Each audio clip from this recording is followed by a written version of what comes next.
In this video, we drive the Tog out for a spin. We get bombed, and we get a few kills. Plus, we do tug of war, and my favourite, we try and land a helicopter on the back deck. All this and more to come in this episode.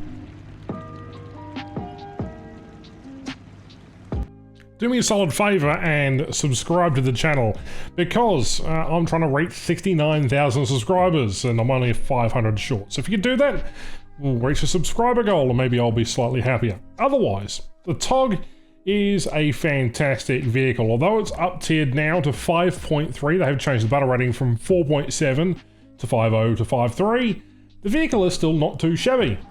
And driving this vehicle has been an utter pleasure. It is something that is really cumbersome, but suits the event style that it is. You do struggle when you're fighting vehicles that have sloped armor, T-34s, Panthers, and sometimes even Tigers, but they're not too much of a concern because stuff like M10s, T-34s, and even Shermans can penetrate you no problem. So try to angle, but don't angle too much. And if you see a tank, shoot it at first, because likelihood you won't survive is quite high.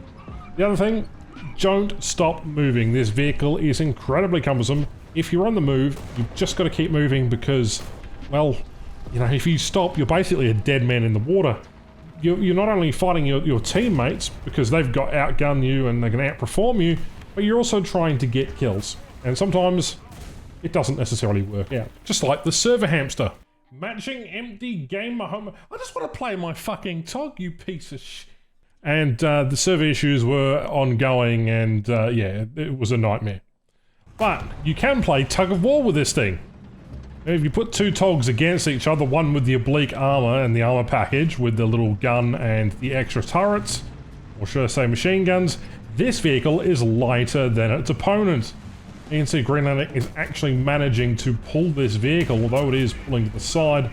All I'm doing is shoving in reverse, and this thing goes as fast backwards as it does forwards. Yeah, this thing is sliding all over the place as I'm trying to get this thing back above that line there. If I cross that line, I fail.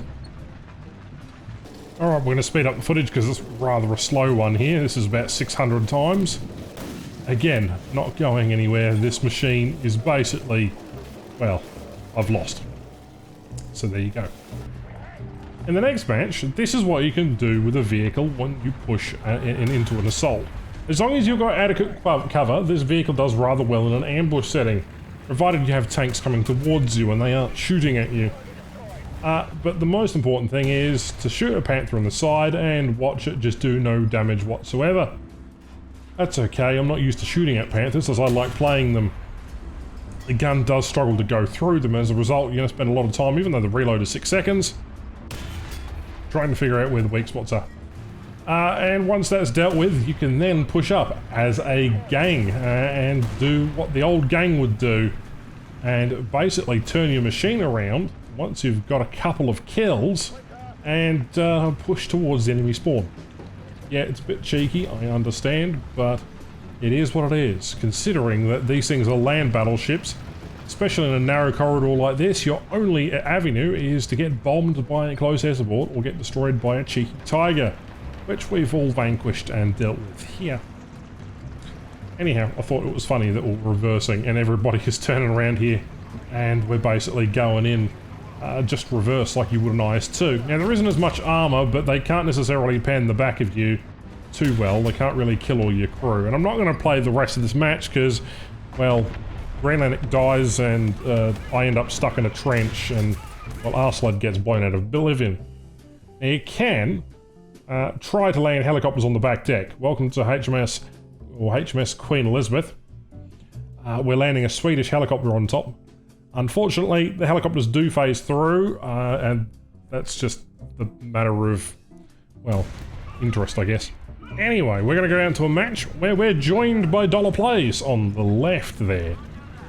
Arslade and Green Lantern here, we're just Tog gaming. This is the first time we actually managed to get back into the server. We actually had a decent match, so I think I'll replay and post the whole match here just to show you what the Tog experience is really all about. It's slow, cumbersome, long, dilequent conversations that are awkwardly end in would you like a cup of tea, while we all display our decals and all our shiny accoutrements on the side of our vehicles. Pushing forward with the old gang.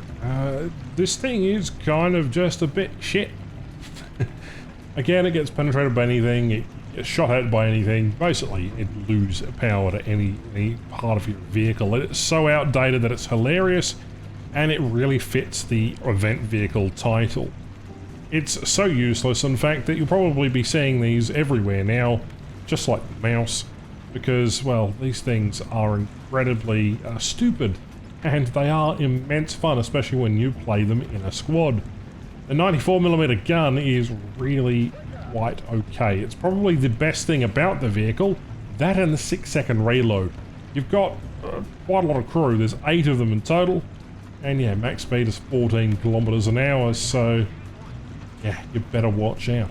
The biggest thing you have to watch out for, though, is your enemies, or should I say your friendlies, because they often outpace you, they often outgun you, and oftentimes you are fighting to get into a position they already occupy by the middle of the match, which is when aircraft tend to be up, and they will always clearly target you as a way of, well, free points. I had a match where someone had gotten, you know, a couple of kills, and we'd only just reached the point of the battlefield. He'd spawned in a P8 and dropped a bomb on us and basically blew all 4 of us out of the water. But heck, it is what it is. We must push on. It is time for the Tog to basically never stop moving in this machine. It's so slow, it's not worth not stopping.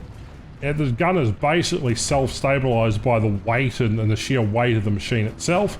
Ultimately, you can basically just hold the W key or put it in cruise control and basically sit back and have a cup of tea and buy my decal. If you haven't already, it does support the channel. So buy something from the War Thunder store, you'll get a discount, and I'll get some money, and Anton won't get 3% of the purchase.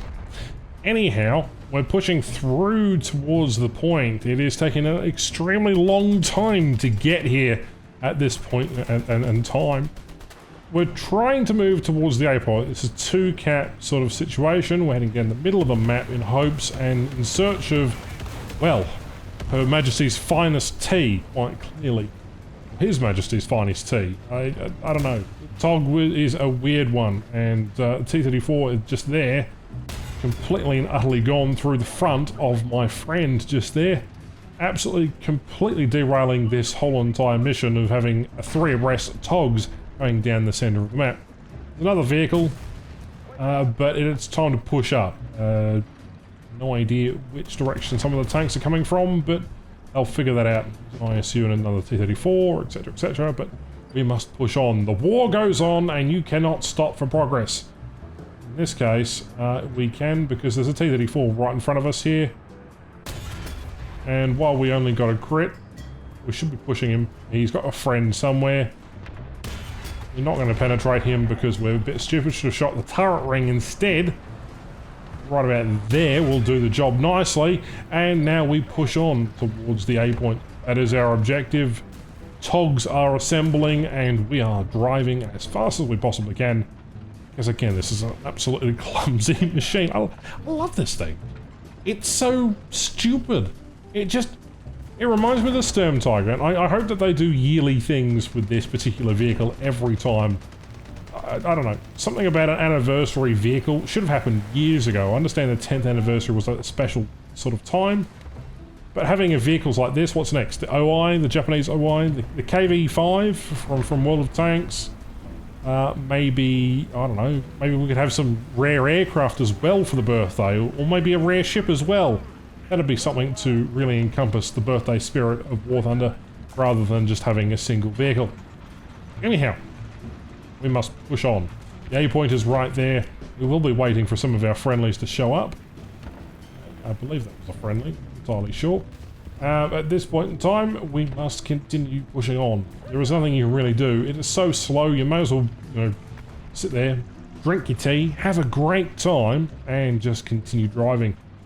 It won't climb hills very fast either, so if you get a particularly hilly map, just stay out and away from things. There we go, PT-76B gone, Arseload's pushing up. Dollar Plays is just behind. We're just going to sort of sit around and wait for him and just sort of see what's going on. The enemy doesn't seem to be really doing a great deal at this time. Unlike other matches where you're completely outflanked and sometimes you get bombed right away, it is quite an effort to get this machine rolling, so there is that. Good shot on the other PT-76, us lad. Would have been nice to get an ace this match, or a half a tank ace, but alas, what you're going to see is me get another kill, maybe, or potentially not. We'll see how we go. Depends on whether or not we'll actually bother to push up to the point. Because there's so many of us here, just see any aircraft and you just shudder in fear. But I want to win this one, so we will. In fact, there's hardly any of the enemy team left outside of maybe a couple of vehicles. And yeah, we're just absolutely dominating right now. Alright, let's push into the A point. Let's do a little bit of Caparino. Hopefully we don't get bombed. But there is a vehicle which we can shoot, and hopefully we can kill it. Someone else has managed to kill a Walker Bulldog and an IS-1.